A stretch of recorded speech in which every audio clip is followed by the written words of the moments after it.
여러분, 이제 스가랴서 마지막 장인데요.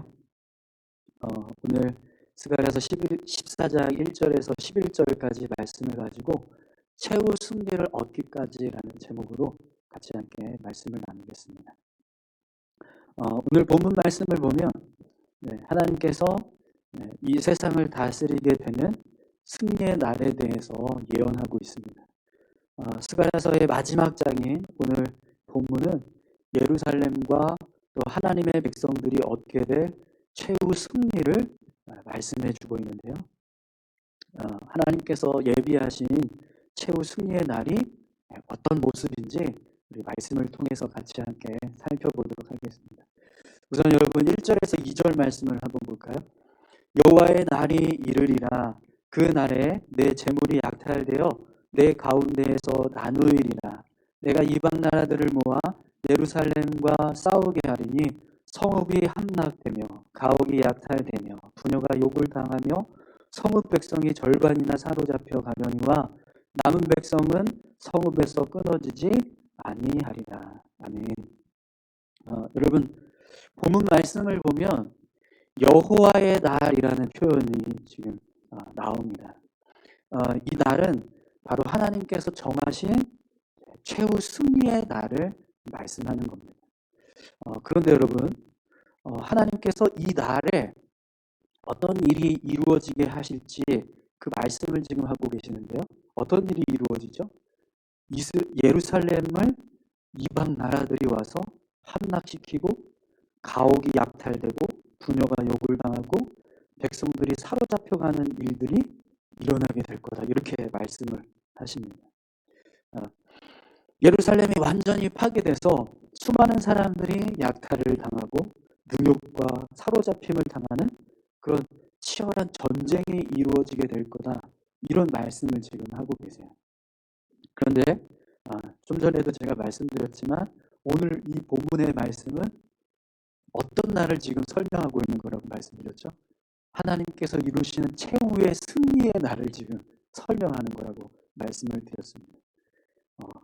최후 승리의 날을 설명하시는데 승리하고는 전혀 상관없는 일들이 일어나고 있어요. 그죠?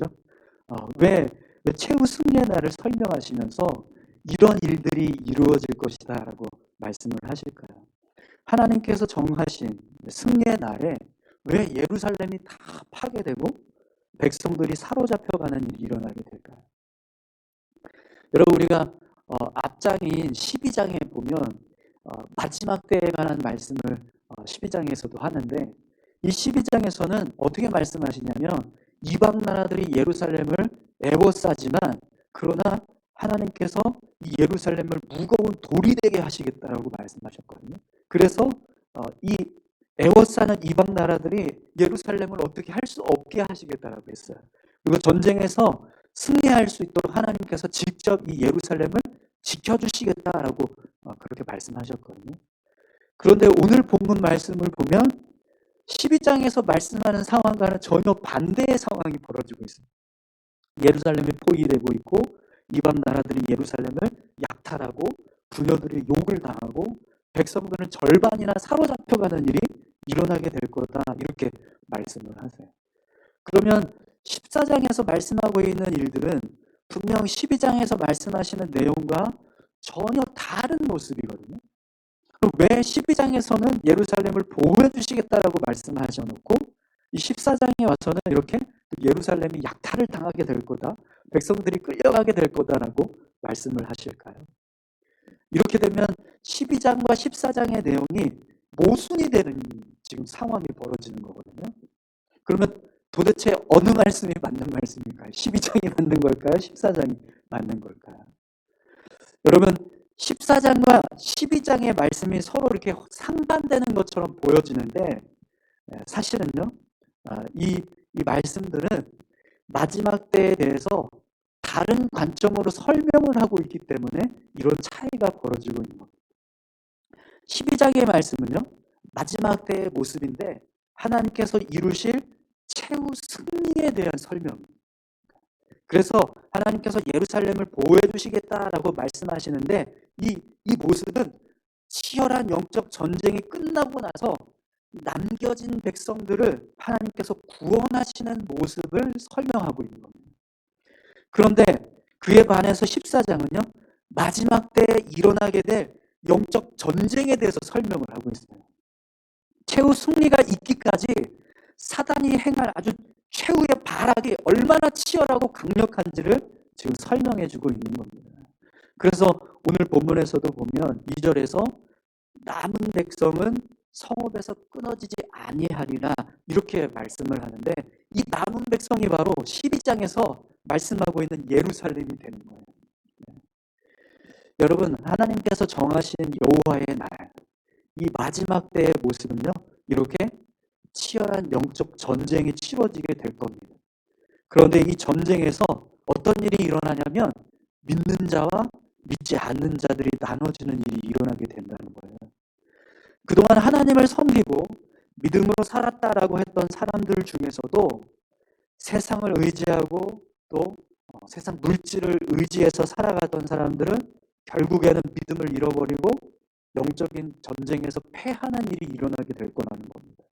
그러나 오직 믿음으로 하나님을 의지해서 살아갔던 사람들은 끝까지 남아서 하나님께서 이루시는 구원의 은혜를 받게 된다라는 거죠. 사랑하는 성도 여러분, 오늘 저와 여러분들의 믿음이 끝까지 승리하는 믿음 되시기를 바랍니다. 여러분, 마지막 때 사단은요, 어떻게 해서든지 하나님의 백성들을 넘어뜨리기 위해서 치열한 영적 전쟁을 일으킬 것입니다. 그때 하나님이 아닌 세상을 붙잡고 살아갔던 사람들은 결국 영적 전쟁에서 패하게 되는 거죠. 하지만 이런 환난 속에서도 흔들리지 않고 하나님을 붙잡고 말씀을 의지해서 살아가던 사람들은 결국에는 하나님께서 이루실 영적 승리에 참여하는 그런 은혜를 얻게 되는 겁니다. 오늘 저와 여러분들이 그런 영적 승리에 참여하는 자들 다 되시기를 바랍니다. 그래서 여러분 3절에 보면 하나님께서 남은 자들을 구원하시겠다라고 말씀하시는데요. 어떻게 구원하시는지 보십시오. 그때 여호와께서 나가사 그 이방 나라들을 치시되 이왕의 전쟁 날에 싸운 것 같이 하시리라. 아멘. 본문의 말씀을 보면 하나님께서 나가서 이방 나라들을 치시는데 어떻게 치세요? 이왕의 전쟁 날에 싸운 것 같이 하리라 이렇게 말씀하십니다. 이 말씀은요, 하나님이 이방 나라들을 치시는데 어떻게 치시냐? 전에 이스라엘 백성들을 구원하시기 위해서 싸우셨던 모습처럼 그렇게 치시겠다 이런 뜻입니다. 이왕의 전쟁이라는 표현이요, 그 전투의 날에 그가 싸우신 날처럼 이런 뜻을 가지고 있거든요. 그러니까 본문의 말씀을 다시 풀어보면 이런 거예요. 하나님께서 이전에 하나님의 백성들을 구원하시기 위해서 강력한 힘을 발하셔서 싸우셨던 모습처럼 그렇게 이방 나라들을 치시겠다 이렇게 지금 말씀하시는 거죠. 그럼 여러분, 성경에 기록되어 있는 사건들 중에서 하나님이 가장 강력하게 이스라엘을 구원하셨던 날이 언제였을까요? 언제가 가장 강력한 구원의 날이었을까요? 요즘 저희가 사사기 보고 있는데 기드온이 300명으로 13만 5천 명을 쓰러뜨리네요. 엄청난 일이죠. 1대 450이거든요. 네. 근데요, 그것보다도 더 놀라운 그런 승리의 역사가 있어요. 언제일까요? 출애굽. 성경에 기록되어져 있는 사건들 중에서 하나님이 가장 강력하게 역사하셔서 이스라엘 백성들을 구원하신 사건은요, 출애굽 사건. 10가지 재앙을 내리셔서 애굽을 완전히 멸하셨어요. 그리고 이스라엘 백성들을 구원하셨습니다. 그 모습이 가장 강력한 구원의 역사라고 할 수 있을 것입니다. 그런데 지금 오늘 본문 말씀이 뭐냐면 그렇게 하나님께서 남은 백성들을 구원하시기 위해서 싸우시겠다 이렇게 말씀하신다는 거예요. 여러분, 마지막 때에 하나님께서 우리를 위해서 싸우실 줄 믿습니다. 그런데 그 싸우는 싸움이 어떤 모습이냐면 애굽을 멸하시고 이스라엘 백성들을 구원하셨던 것처럼 그렇게 싸우신다는 거예요. 어떤 적도 이길 수 없습니다. 어떤 원수도 그렇게 하나님과 싸울 때 이길 수 없어요. 반드시 하나님께서 승리하게 될 줄 믿습니다. 우리가 마지막 때에 믿는 자들이 되어서 하나님 앞에 온전히 서 있을 때 하나님은 이런 승리의 역사를 우리에게 허락해 주실 줄 믿습니다. 하나님은 남은 자들을 구원하시기 위해서 가장 강력한 힘과 능력으로 원수를 몰아내시고 승리를 선포하실 것입니다. 사랑하는 성도 여러분, 오늘 저와 여러분들이 정말 끝까지 믿음을 지켜서 영적 승리를 얻는 하나님의 백성들 다 되시기를 축원합니다. 우리가 끝까지 믿음을 지키고 하나님을 붙잡으며 살아갈 때 결국에는 하나님께서 이루실 최후 승리를 우리가 얻게 될 줄 믿습니다. 그런데 여러분, 오늘 본문 말씀을 보니까요, 하나님께서 남은 자들을 구원하시기 위해서 행하시는 일이 또 하나가 있어요. 여러분 4절 5절 말씀을 한번 보십시오. 그날에 그의 발이 예루살렘 앞 곧 동쪽 감람산에 서실 것이요 감람산은 그 가운데가 동서로 갈라져 매우 큰 골짜기가 되어서 산 절반은 북으로 절반은 남으로 옮기고 그 산 골짜기는 아셀까지 이를지라. 너희가 그 산 골짜기로 도망하되 유다 왕 오시아 때의 지진을 피하여 도망하던 것 같이 하리라. 나의 하나님 여호와께서 임하실 것이요 모든 거룩한 자들이 주와 함께 하리라. 아멘. 하나님께서 감람산을 둘로 나누시고 큰 골짜기를 만드시겠다라고 말씀하세요. 이것은요, 하나님께서 하나님의 백성들을 환난에서 건지시기 위해서 피할 길을 예비해 두시는 모습입니다. 사단의 공격이 얼마나 치열한지 정말 모든 믿음의 사람들이 다 패할 것 같은 그런 환난이 찾아오지만 하나님께서 믿음의 백성들을 구원하시기 위해서 이런 환난을 피할 수 있는 길을 만들어 놓으시겠다는 거예요. 그래서 결국에는 사단을 피해서 하나님이 예비하신 골짜기, 산으로 도망치듯이 하나님의 백성들이 들어가게 되는 겁니다. 그러면 나중에 하나님이 임하셨을 때 그들을 다시 모으시는, 그래서 마지막 승리의 이제 역사를 이루시는 거죠. 그럼 여러분, 이 말씀을 보니까 한 가지 의문점이 드는 게 있어요. 왜 마지막 때 하나님께서 사단을 그냥 완전히 다 멸하시고 그냥 승리를 선포하시면 될 것 같은데 왜 굳이 우리가 이 사단의 공격을 피해서 도망을 쳐야 될까요? 그냥 하나님이 임하셔서 그냥 싸워버려, 그냥 사단 다 멸하시고 싸워서 승리하시면 될 것 같은데 그렇게 하지 않고 남은 백성들이 이 사단의 이 공격을 피해서 도망을 쳐야 되는 상황들이 벌어지게 하신다는 거예요. 그럼 왜 우리가 그렇게 도망을 쳐야 될까요? 여러분, 저는 이 모습 속에서 마지막 때 환란의 모습이 어떤 모습인지를 우리가 이해할 수 있다고 생각을 해요. 여러분, 마지막 때 사단이 일으키는 전쟁은요, 우리가 죽느냐 사느냐의 문제가 아니에요. 왜냐하면 사단이 노리는 건 우리를 죽이는 게 목적이 아니라 우리를 하나님으로부터 떨어지게 하는, 떼어놓는 게 목적인 거예요. 그렇기 때문에 마지막 영적 전쟁의 상황은요, 하나님의 백성들이 하나님을 끝까지 붙잡을 것이냐 아니면 하나님을 버리고 세상을 쫓아갈 것이냐, 이 싸움을 싸우게 된다는 거예요. 그리고 이 싸움에서 남아서 살아남는 사람들이 바로 믿음의 백성으로 최후 승리를 얻게 된다는 거죠. 그런데 여러분, 우리가 이 세상에 머물면서 이런 영적 전쟁에 나아가면 100이면 100 패배하게 되어 있어요.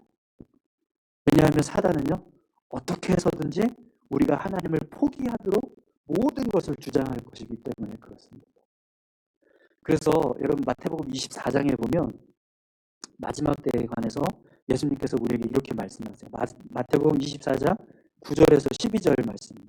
그때 사람들이 너희를 환난에 넘겨주겠으며 너희를 죽이리니 너희가 내 이름 때문에 모든 민족에게 미움을 받으리라. 그때 많은 사람이 실족하게 되어 서로 잡아주고 서로 미워하겠으며 거짓 선지자가 많이 일어나 많은 사람을 미혹하겠으며 불법이 성함으로 많은 사람의 사랑이 식어지리라. 마지막 때에 일어날 일입니다. 이 마지막 때에 일어날 환난에 대한 모습이에요. 그 모습을 지금 예수님께서 설명하시는데요.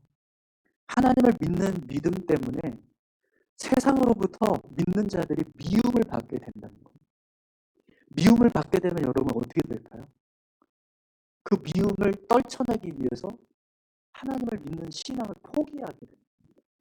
그래서 서로 잡아주고 서로 미워하는 일들이 일어나는 이 모습은요, 서로가 누구냐면 믿음의 백성들끼리, 교회 다니는 성도들끼리 저 사람 교회 다녔어요라고 이렇게 고발하는 일들이 일어나고 서로 사단에게 팔아 넘기는 그런 일들이 일어나게 됩니다. 거짓 선지자들이 많이 일어나서 많은 사람을 미혹하게 되고 불법이 성함으로 많은 사람의 사랑이 식어진다, 이렇게 말씀합니다. 사랑이 식어진다는 거죠.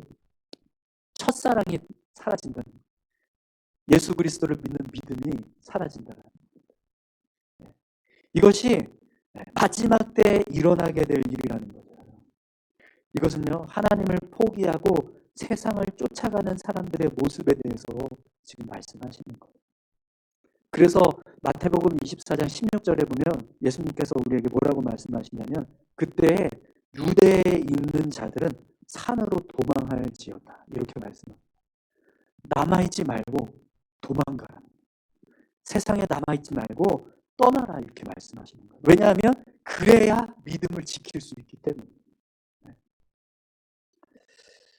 여러분, 오늘 본문에서도 똑같은 말씀을 지금 하고 계세요. 하나님이 믿음의 백성들을 구원하시기 위해서 예비하신 길이 뭐냐? 하나님께서 감람산을 둘로 나눠서 골짜기를 만들어 놓은 거예요. 그러니까 그것으로 도망쳐라, 이렇게 말씀하는 겁니다.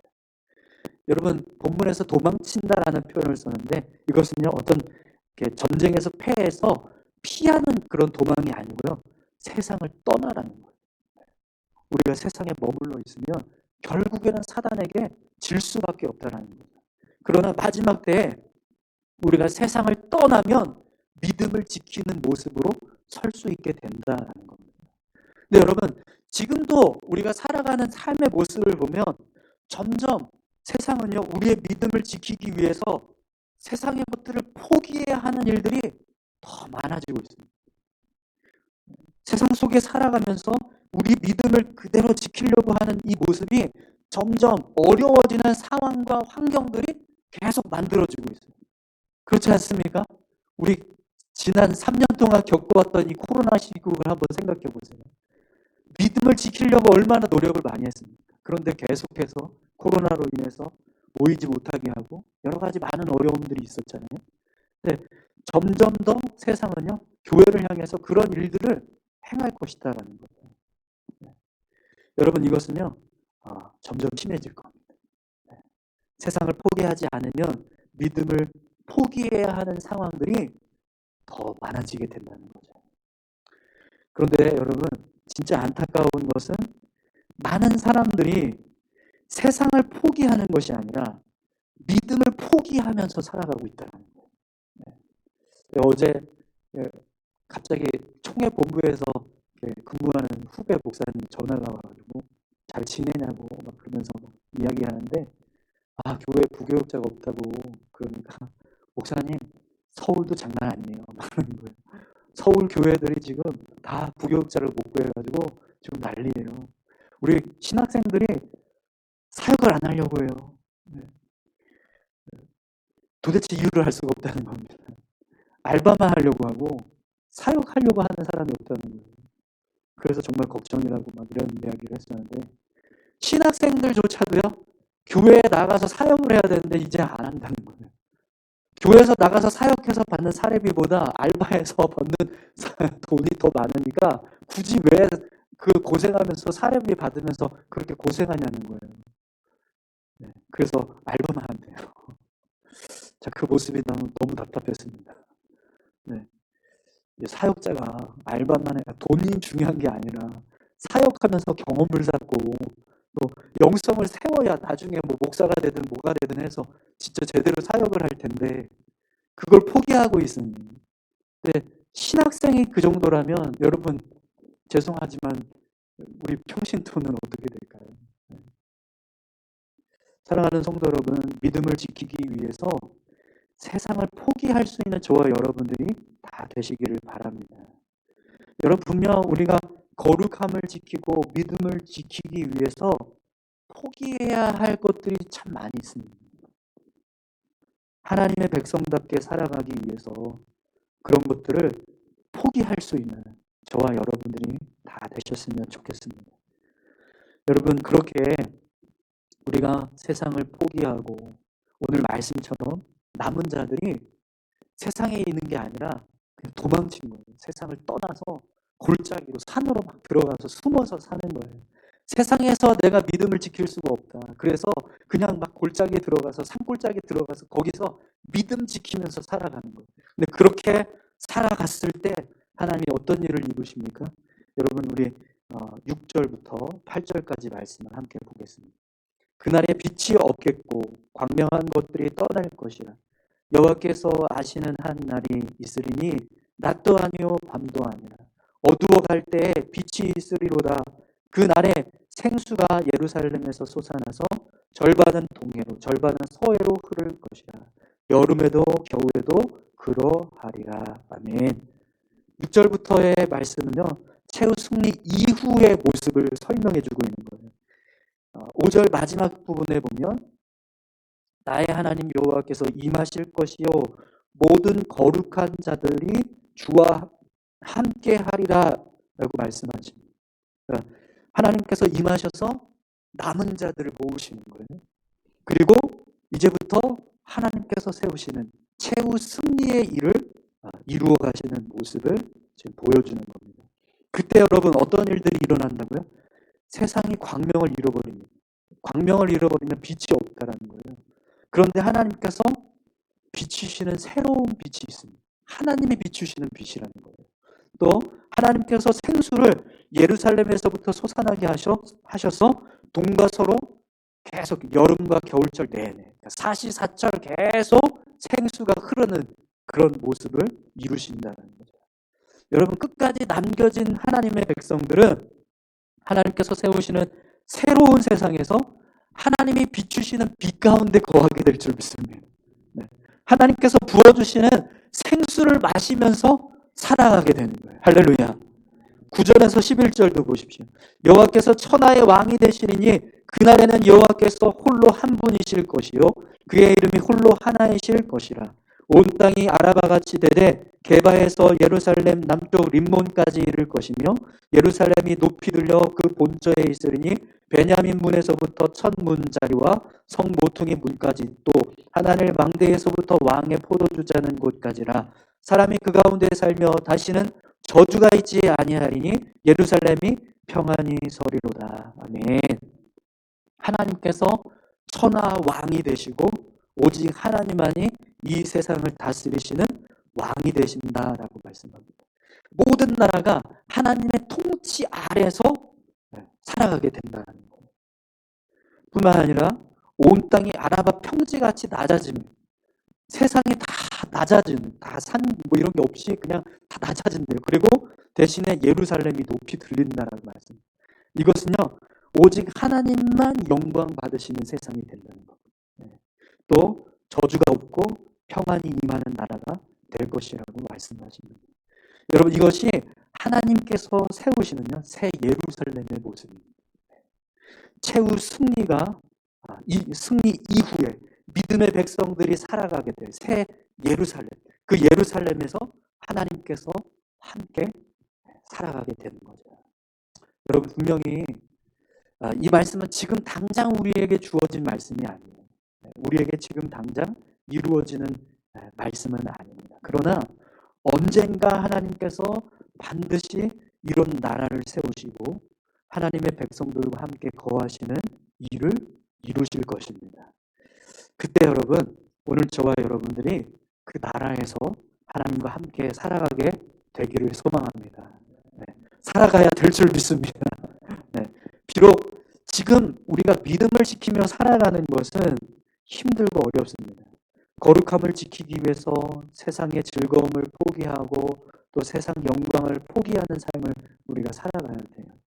그러나 그렇게 힘들게 우리가 살아갈지라도 언젠가 우리에게는요, 최후 승리의 날이 예비되어 있다.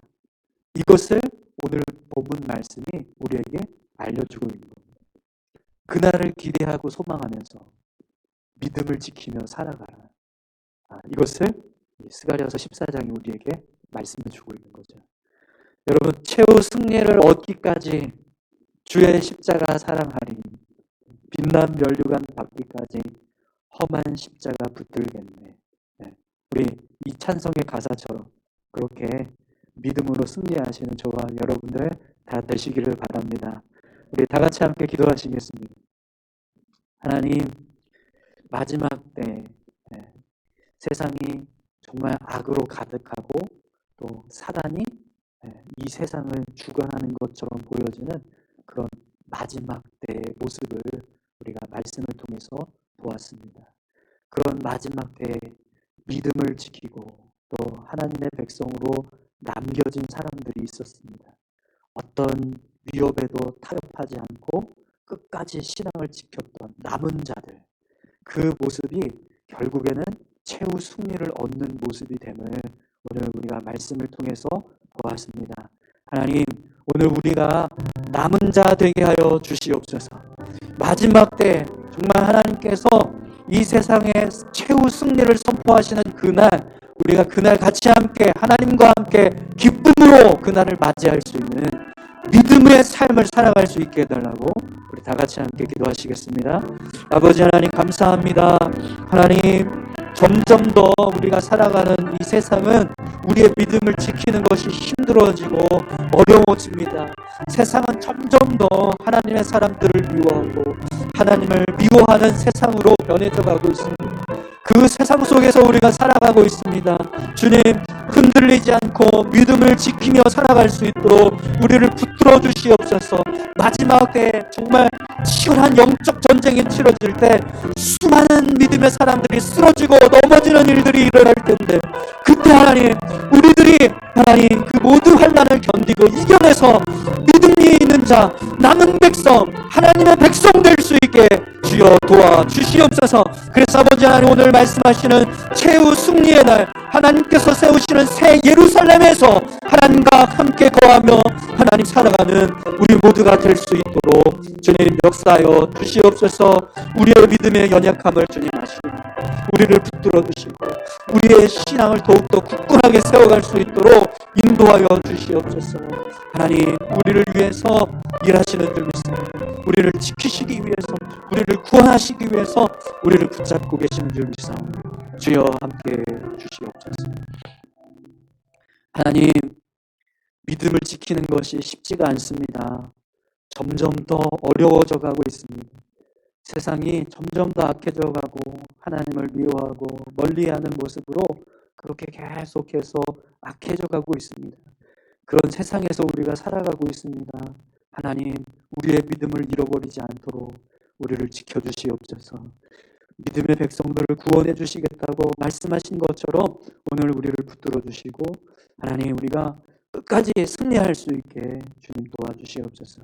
그래서 아버지 하나님, 오늘 말씀하시는 그 새 예루살렘에서 하나님과 함께 최후 승리를 맛보며 하나님과 거하여 살아가는 믿음의 백성들 다 될 수 있도록 주님 우리를 인도해 주시옵소서. 감사드립니다. 예수님의 이름으로 기도드립니다. 아멘.